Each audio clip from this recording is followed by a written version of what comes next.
Hello my dear students. Today we have to discuss a new topic, that is binding energy of the nucleus and its stability. First we will go starts from binding energy. In short we can represent B dot E. We already know that the nucleus consists of nucleons such as a proton and a neutron, which are bounded by a strong nuclear force, and it is in stable state. Now we are interested to split it or disturb it. So we have to do some energy, or we have to give some energy against its stability. Let some amount of energy is given. Now the nucleus is split into individual nucleons. See in the diagram. Stable nucleus converted to nucleons, that means unstable. The minimum energy needed for a nucleus to break into individual nucleons is known as binding energy of the nucleus. In the reverse manner, we can also say that when these free nucleons are converted to bound nucleus, that means unstable to stable state, then we will get the same amount of energy or binding energy is released. So in general we can say that what is binding energy? Now it is the minimum energy needed for a nucleus to break into individual nucleons. Or you may say that the same amount of energy needed to transfer the free nucleons, that means unbounded nucleons, to its bounded state. So it is the definition of binding energy. Now we will discuss its significance. In both the figures you see that when you transfer from stable to unstable, we are giving energy. But when we are transferring unstable to stable state, the energy is released. Hence, we can say in our conclusion, when the stable nucleus transfers to unstable nucleus, the amount of energy absorbed. When the unstable nucleus transfers to stable state, then we can say that an amount of energy is released. That means we are in gainer state. That's why in meditation process, we are gaining energy. So, you make a meditation, always you are gaining energy. Now, another significance of binding energy. What is the significance of binding energy? To its stability. For example, iron 2656. Another example is uranium 92-238. The average binding energy per nucleon in iron case is 8.75 MeV, and for uranium case 7.61 MeV. That means for iron, minimum 8.75 mega electron volt energy is needed to split its nucleus or to break its nucleus. But in case of uranium, only 7.61 mega electron volt energy is required to break it individual nucleons. That means we can say that this iron has comparatively stable than uranium nucleus. That means more is the binding energy, more is the stability of the nucleus. Less is the binding energy, less stable is the significant. It is significant. So its significance is stability is related to binding energy. More is the binding energy, more is the stability of the nucleus.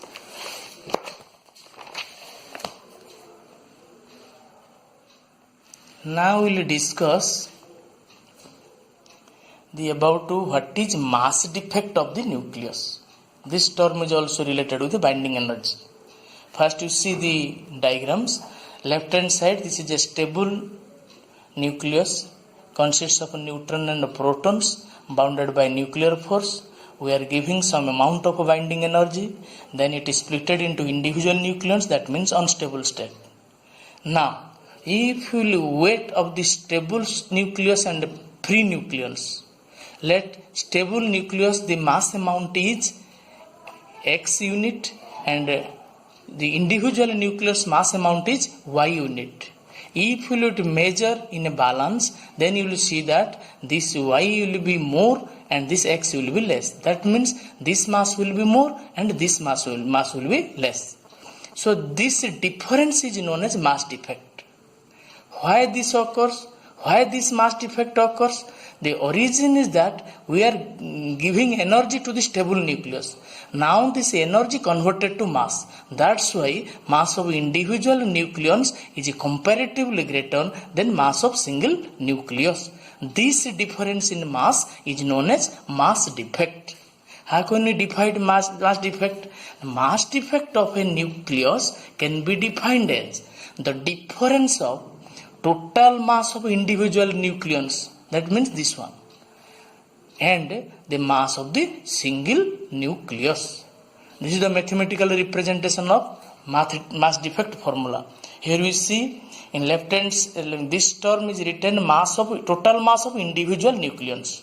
Let mass of each proton is mp and mass of each neutron is mn. Total number of neutron is capital N and total number of proton is capital Z. So total mass of individual proton will be Z into mp.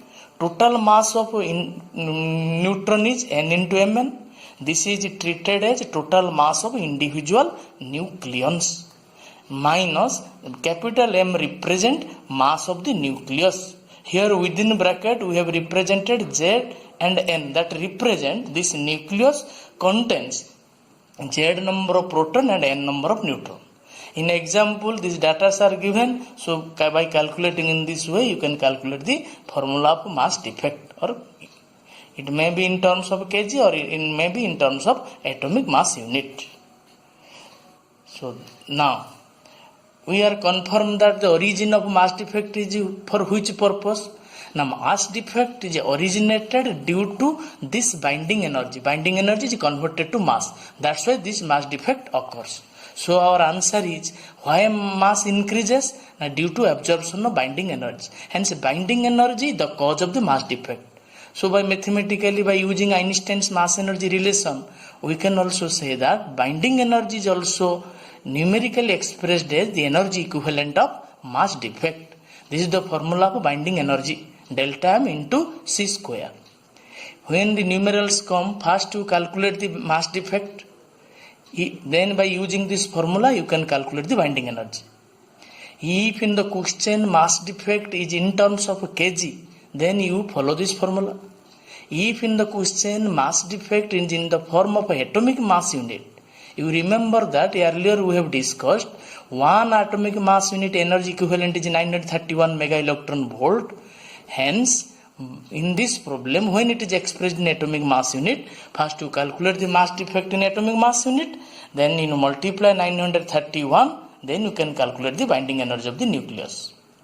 Again, you should remember the binding energy of a nucleus is always positive, because mass defect of the nucleus is always positive. This side mass is more and this side mass is less. We are calculating mass defect means this mass minus this mass. So mass defect is always positive. That means binding energy is always positive. That signifies the nucleus is in stable state. More is the mass defect, we can say that more is the stability of the nucleus. As like more is the binding energy, more is the stability of the nucleus. Now we will discuss the variation of binding energy per nucleon and atomic mass number. This is a graph. We plot this graph, binding energy per nucleon in y-axis and atomic mass number in x-axis. Before going to this graph, we have to discuss some points. Listen very carefully. This is our nucleus. This is a bound state. We already know that by a short range, strong, attractive nuclear force bound these nucleons to embedded in this nucleus. In a given nucleus, there is a particular fixed number of neutron and protons are there. Protons are of positive charge and neutrons are of neutral charge. And each proton and neutron are assumed as a spheres in a closed packed structure. Assumed as a sphere in shape and closed packed in structure. Now, what is the cause of this binding energy? Binding energy Cause binding energy means to bind the nucleus what energy needed. That means nucleus is bounded. By which force we know that? Nuclear force. Now you see what various terms associated with this binding energy. We are specifying here, that is volume term, surface term, and Coulomb's force of repulsion, that is potential energy due to charge. And so many other terms are there. We mainly discuss these three terms. Volume. Through a given volume, the spheres are arranged in closed pegged structure. With increase in volume, this binding energy contribution increases. That's why for increases means its contribution is written here plus. As we know that volume is directly proportional to atomic mass number, this formula is expressed as a constant quantity small a1 into capital A, as volume is proportional to capital A. Now the second term is surface phenomenon. As you here know that these periphery nucleons, these spheres are not influenced by the surface spheres, are not influenced by all the nucleons. That means this surface phenomenon reduce some part of binding energy. That's why we written minus here. Minus sign is for this term reduces the binding energy term. This with increasing surface area, binding energy decreases. That's why minus sign is given here. And this is another proportionality constant A2. Here we have written A to the power 2 by 3. Why this term is here? Now here you see that surface area means 4 pi r square. Energy proportional to r square. We already know that radius proportional to A to the power 1 by 3. R square means A to the power 2 by 3. So this term is 2 by 3. Then another reducing term is that which decreases the binding energy, that is proton-proton repulsive force, which causes the instability of the nucleus. This term reduces to electric potential energy. This formula is proportional to product of the two charges by R. As R proportional to A to the power 1 by 3, so here this proportionality constant inversely proportional to A to the power 1 by 3. Here we have written Z into Z minus 1, that is the charge of two nucleons. When a nucleon is kept outside, if you take in number 1, then another nucleon is Z minus 1. Total number of nucleon proton is Z. If one proton is taken out, that is Z minus 1, then other proton's charge is Z and another proton name is Z minus 1. So this term is there. You only remember that there are three terms: volume term, surface energy term, and potential electrostatic potential energy term. The surface energy term and the potential energy term reduces the binding energy, and the volume term increases the binding energy. In which manner? Here A to the power 2 by 3, here 1 by A to the power 1 by 3. This is the expression of binding energy. And some other terms are also there, we are excluding here. Now when you formulate the formula binding energy per nucleon, so divided by atomic mass number, here only A1 is here. Here we dividing atomic mass number, here is A to the power 1 by 3. Here we divide A 1 by 3 plus 1, that is A to the power 4 by 3. So you keep this formula in your note. Now there is experimental curve. By using this formula, experimental curve is given here. You see very carefully. In y-axis we have plotted binding energy per nucleon. In x-axis we have plotted atomic mass number. It is in the term of unit mega electron volt. First you see the nature of the graph. Initially the graph increases, then it maximum reaches at this point and decreases.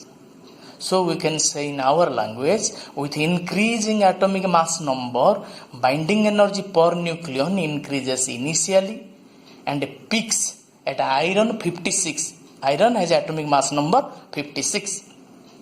And beyond that, binding energy per nucleon decreases, but slowly. That means in this case rate of increase is more, this is the case rate of decrease is slow, and reaches the value at uranium 238. Now, you see that out of all the nuclei, the binding energy per nucleon is maximum for this element, iron 2656. That is 8.8, approximately 8.8 mega electron volt per nucleon. This is the binding energy per nucleon of iron 56. If you total binding energy calculated, then you can multiply 8.8 into 56 MeV. that is the most stable element of the among the all the nuclei. This graph shows that iron nucleus is the most stable nuclei than other. Then there is also, you observe that the zigzag path in this curve in a lighter nucleic case. Here you see, this one is your helium, carbon and oxygen. These are the peak points of these neighboring elements. That means, in case of lighter nucleic acids, some nuclei are comparatively stable than their neighboring element, because their binding energy value is more with comparison to their neighboring nuclei. That does not mean that these nuclei are more stable than iron nuclei. Iron is the most stable nuclei, but these nuclei are comparatively stable than their neighboring nuclei. So again I am repeating what we have discussed. In this binding energy curve, with increasing atomic mass number, initially binding energy per nucleon increases and reaches at the maximum value for iron 56, which is the most stable nuclei. Beyond that, with increasing atomic mass number, binding energy per nucleon decreases but slowly up to uranium 238. Again, what second observation we inference here? In case of lighter nuclear region, some nuclei are comparatively stable than their neighboring nuclei.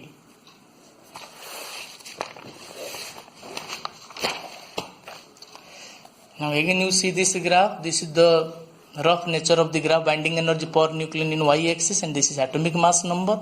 You see initially binding energy per nucleon increases, maximum or peaks at the iron 56, then decreases. Here one thing is observed. Here it is in very stable state is iron nucleus. This is very stable state. But very unfortunately the unstable nuclei are heavier nuclei and lighter nuclei. That means this medium nuclei are stable, much more heavier nuclei are unstable, much more lighter nuclei are unstable. So they are in competition market.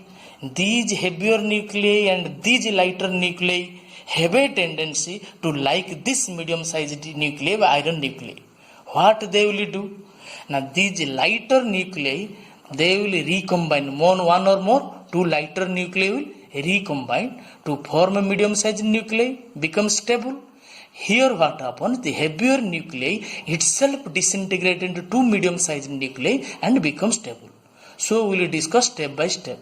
In this process, two lighter nuclei mix or superpose. This process is known as fusion. Here heavier nuclei disintegrate or splits. This process is known as fission. So we briefly discuss what is nuclear fusion and nuclear fission here. First you see the fusion reaction. Fusion reaction, what diagrammatically see here? Two lighter C nuclei mixed, a medium sized nuclei, and some amount of energy is released. So we can say when two or more lighter nuclei combine to a medium sized nuclei, binding energy increases, because lower portion we are going to upper portion of the graph. Hence stability increases. As stability increases, energy is released. Because previously we discussed that when there is a transformation of instability to stability, energy is released. Here this is unstable state and this is stable state. So energy is released. These are the examples of nuclear fusion, that is hydrogen bomb and energy produced in sun. These are the equations of a hydrogen bomb. Two deuterium nucleus combine to form a helium nucleus and a neutron, and the energy released is 3.3 mega electron volt per fusion. Similarly, inside the sun, 4 hydrogen nuclei mixed to helium nuclei and 2 neutrino and 2 photon, and some amount of energy is released, that is 26.7 mega electron volt.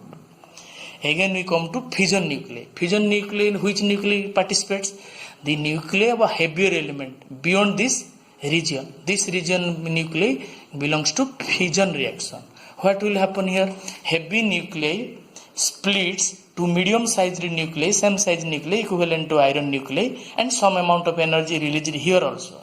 Here energy is released, here is also released. So in both fusion and process, we are in a benefit position that energy is released, because unstable state transfers to stability state. Here what is written here? A heavy nucleus in process of fusion splits into two or more nuclei of same mass, then binding energy increases, correspondingly stability increases, and some amount of energy is released. Here energy is released, here also energy is released. Here the examples are atom bomb and nuclear reaction. Atom bomb and nuclear reaction. This is the general reaction standard equation, that is uranium-92 to 35 bombarded with a single neutron. Barium and krypton is formed, 3 neutron to sustain the chain reaction, and 200 mega electron volt energy is released. You should remember there is a term critical mass in nuclear fission. What is critical mass? Now you remember it is the minimum mass needed for a fissionable material to sustain the chain reaction. You remember for uranium-233 it 47 kg. Approximately what happens? 47 kg. Here another thing you observe.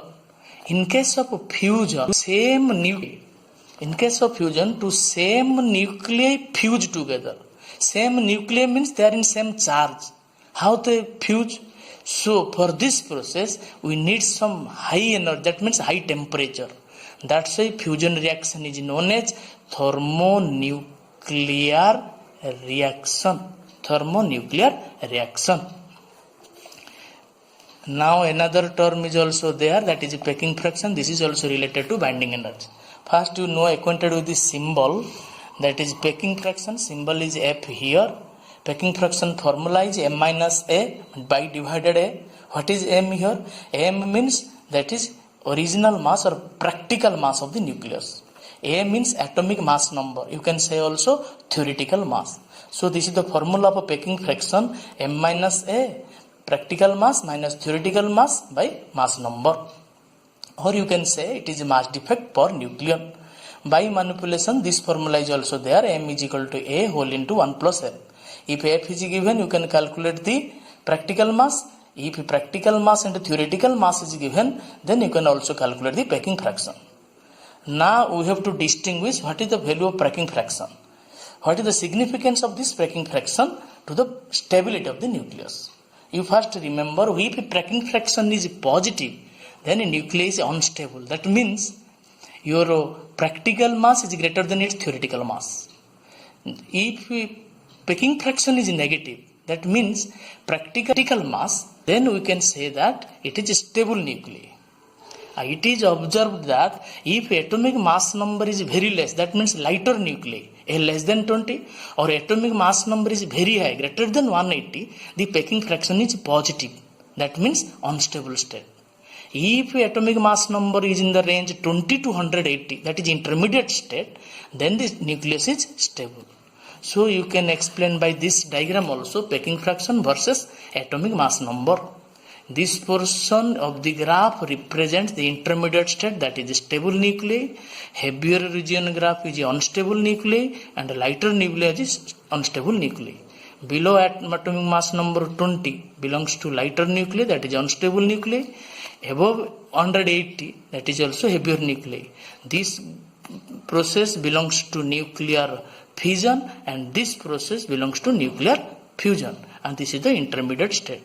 So this is the graph by which packing fraction and atomic mass number, and this is the graph binding energy per nucleon and atomic mass number.